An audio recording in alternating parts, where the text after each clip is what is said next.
Učiteľ dobrý, povedz, čo robiť, aby som mal život večný. Príkazy poznám, ich aj naplň, nepodvádza, krivo nesvedčí. Jedno ti chýba, čo? Choď predaj všetko, ako rozdaj chudobným a nasleduj ma,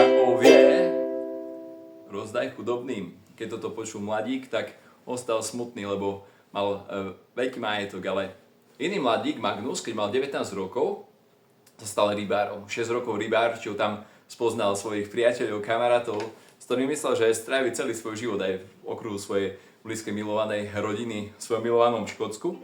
Ale jeden večer sledoval správy so svojím bratom, kde v 92. roku videl vojnu, ktorá prebiehala v Bosne a Hercegovine. A to sa veľmi dotklo jeho srdca.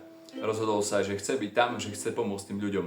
Na ďalší deň o tom povedal celej svojej rodine a o 3 týždne už bol na mieste činu.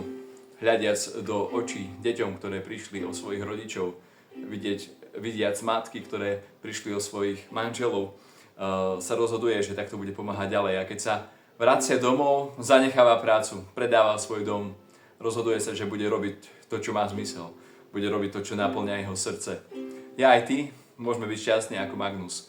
Môžeme sa pridať k nemu, k tomuto mužovi, ktorý postupne behá do 16 krajín, kde skrze 100 000 dobrovoľníkov, ktorí robia potravu, pokrm pre svoje deti v školách a vďaka 100 000 dobrovoľníkov a dobrým srdciam darcov po celom svete sítia tieto deti a vďaka štúdiu že sú schopné čítať knihy a tým pádom sa môžu potom neskôr zamestnať a plnia sa tak jedno ich na také najväčšie prianie mnohých detí v Afrike, a to je, že keď vyrastú, aby mali čo jesť. Aby mali čo jesť aj ich deti. A druhý ich sen je veľmi veľkej časti detí je, aby mohli kde vyštudovať, aby mali kde školu. A vďaka mne a tebe je to možné uskutočniť. Nezáleží od veľkosti daru, záleží od veľkosti srdca. Ako matka Teresa hovorila, ak nemôžeš nasytiť 100 ľudí, nasyť aspoň jedného. Spoločne s priateľmi a rodinou sme rozmýšľali, ako napomôcť dielu Mary's Meals, ako pomôcť deťom, aby mali čo jesť, aby mohli študovať. A tak sme prišli k takej možnosti, ako propagovať túto pomoc cez vytváranie záložiek. Sú to záložky, ktoré sú handmade, robené väčšinou deťmi.